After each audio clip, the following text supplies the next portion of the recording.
Mapapagod, pero hindi susuko. Alam mo ba na may dalawang uri ng pagod na pwede mong madama?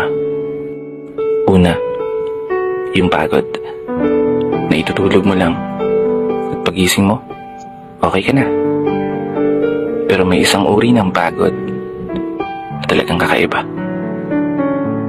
Yun ay ang pagod na hindi nadadaan sa pahinga.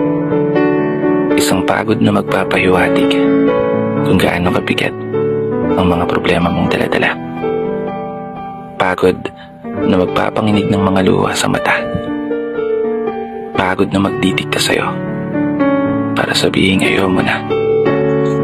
Mapapatanong ka na lang talaga, saan nga bang direksyon ng aking mga paa? Mga paang tila pagod na sa kakahakbang. Mga paang ngimay na sa kada tapak sa baitang ng hagdan. Isang hagdan na magdadala sa akin patungo sa isang palapag na pinapangarap ko.